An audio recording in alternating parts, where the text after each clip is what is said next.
Welcome to the Global Hydrogen interview series, where we slice through the buzz, or attempt to, of a market that some are saying is the new oil of the 21st century. My name is 𝗔𝗨𝗦𝗧𝗥𝗢𝗡, and I am the Director of the Energy Transition Dialogues at Gulf Intelligence, and I am very, very glad to have Dr. Fiona Simon with me today. She is the CEO of the Australian Hydrogen Council, also known as AHC. Hi Fiona, and a very, very big welcome to you. Hi Michelle, it's lovely to be here.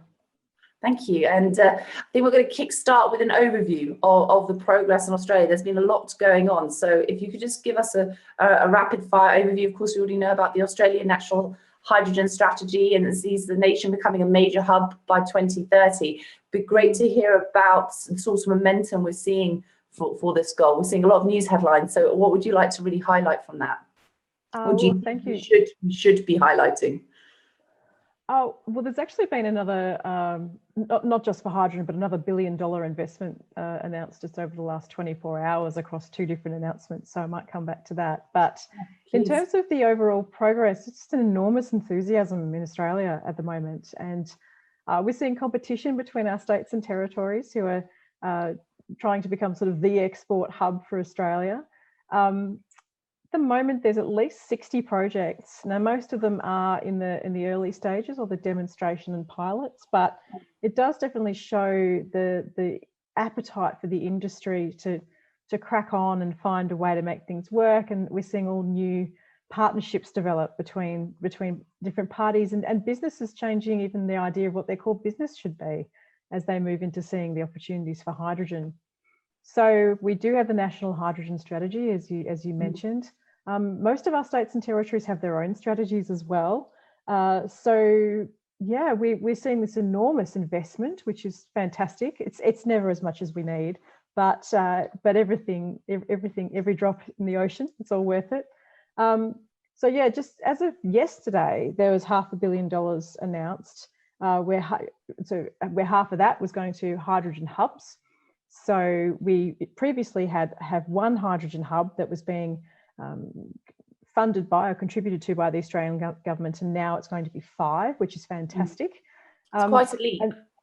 Quite a leap, yeah. And it's great because I think it does reduce that possibly unhelpful competitive tension that we would get between our jurisdictions, where we have something I was going to come back and ask you about that. Yeah. Okay. We'll come back to that in a moment. We'll come back to that. Yes. So having 5 means that we've got this greater opportunity for people to collaborate and not see everything as a competitive cost necessarily.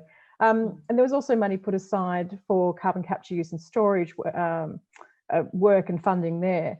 So, and then just overnight, we had another $500 million announced, and that is to support international partnerships across the low emissions technologies that were identified last year through our low emissions technology roadmap. Now, hydrogen is one of those technologies. It's not, all that money is not for hydrogen, but hydrogen has a significant role to play. And so we're so excited to see these sorts of advances being made. As well as recognising that the money should wisely go toward the efficiencies that come from hubs and to that international partnership. The opportunities that are there from people seeing us in the region as a major player and a major exporter, they're just enormous opportunities. And so it's fantastic to grasp them and have our government to kick in some funding as well.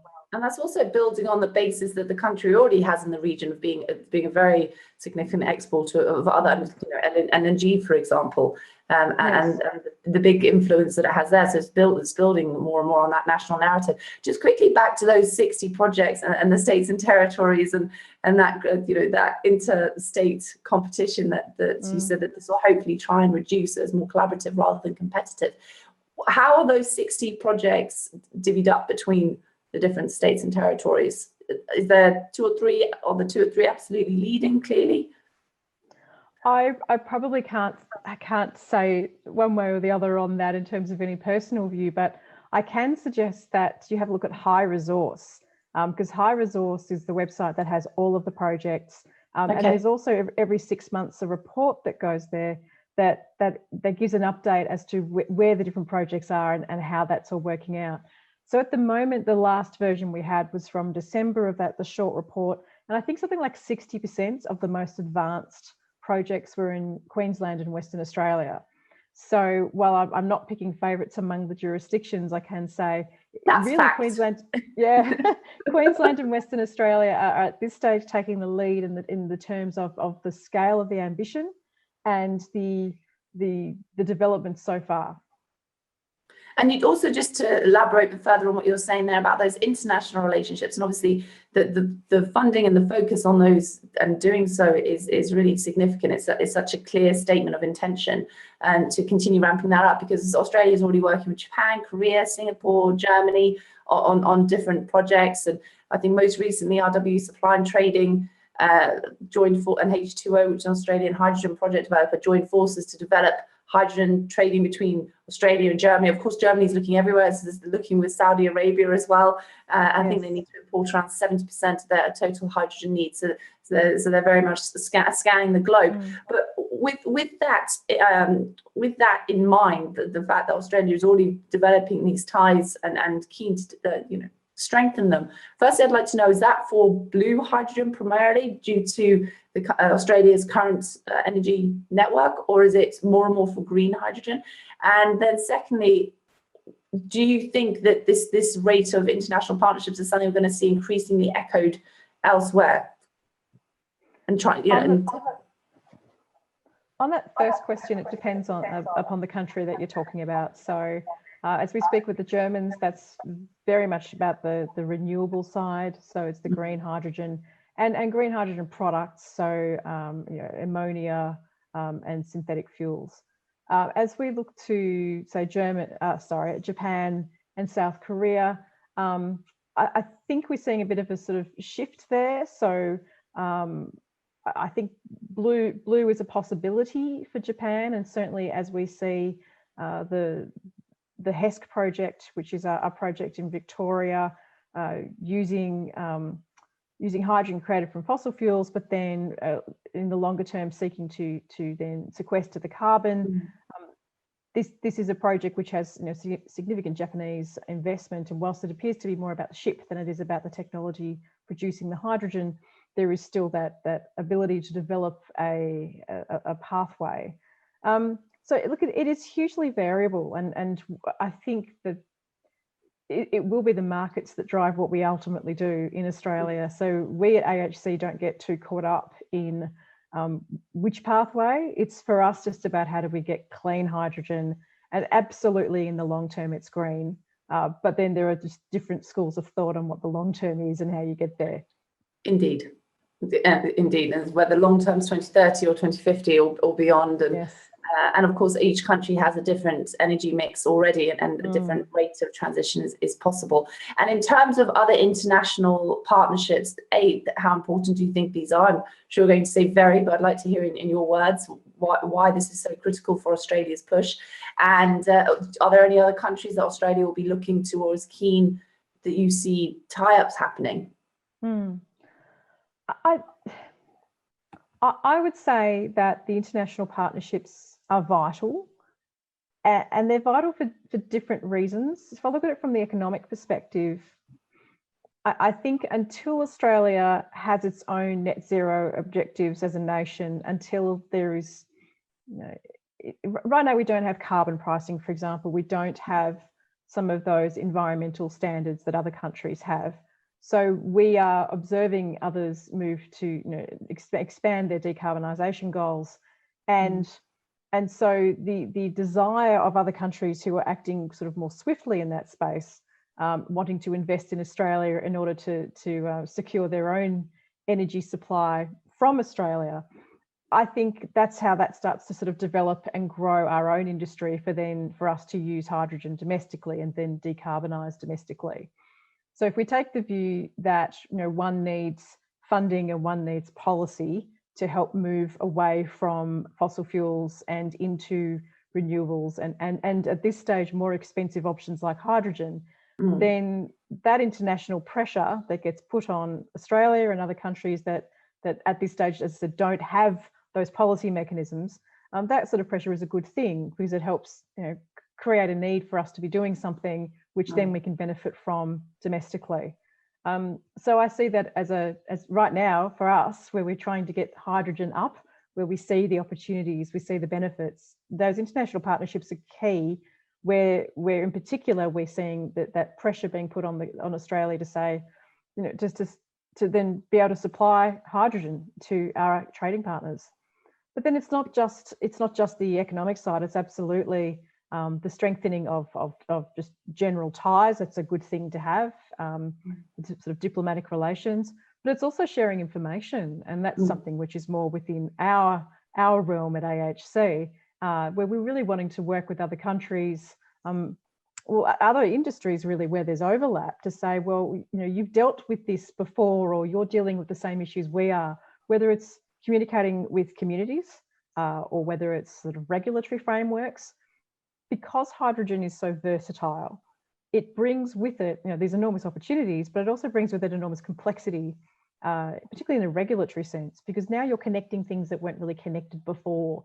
And so, I mean, particularly in Australia, where we're looking at these multiple jurisdictions, all with different ways of doing things, how do we get sort of national regulatory regimes?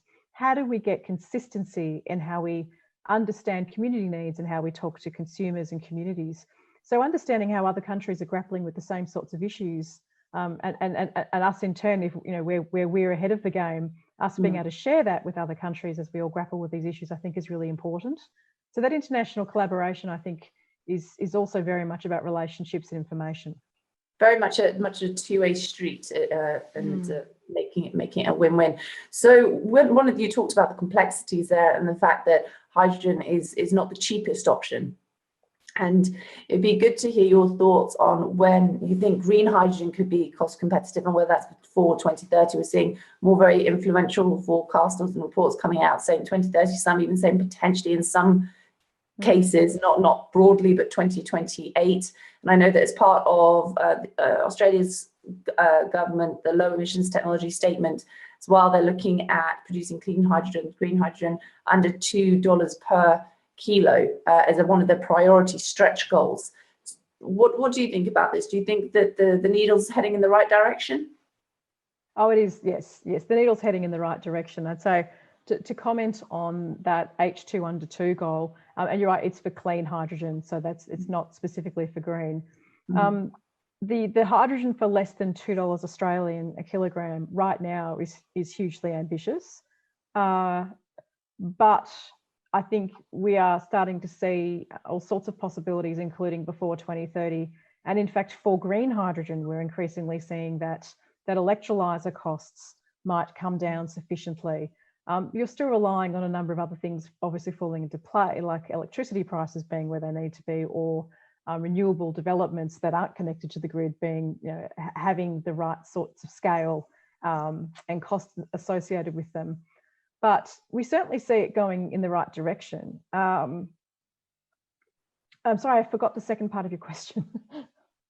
I think the second part, I was just saying, what do you see as well? You know, obviously it's heading, the needle's going in the right direction. You say that the Australian $2 per kilogram is ambitious, but it's still just heading in the right direction. And whether you see it, I mean, you answered both questions. So whether you see it being before 2030. I was thinking more about the applications. Too efficient, actually. Fiona, that's the problem. No, actually, I was thinking about the usage, because that whole piece about hydrogen being versatile, as I said, it's fantastic. But it also means that when any of us talk about hydrogen prices, when we talk about really any of the complexity, if we're talking about the jobs and the skills or the regulations, it depends how you're going to use it. Yes. And so, for example, hydrogen at $2 means that for transport uses, well, you're fine.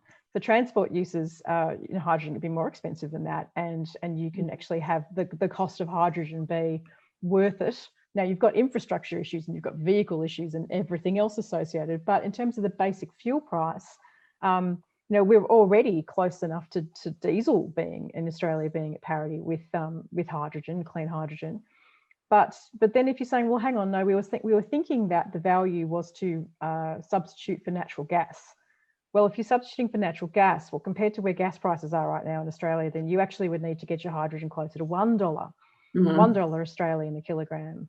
And then you'd probably need to get it cheaper again because people are concerned about how high our gas prices are. So, you know, we couldn't live in a world where the gas prices were more, but in fact, you know, gas prices themselves need to be less.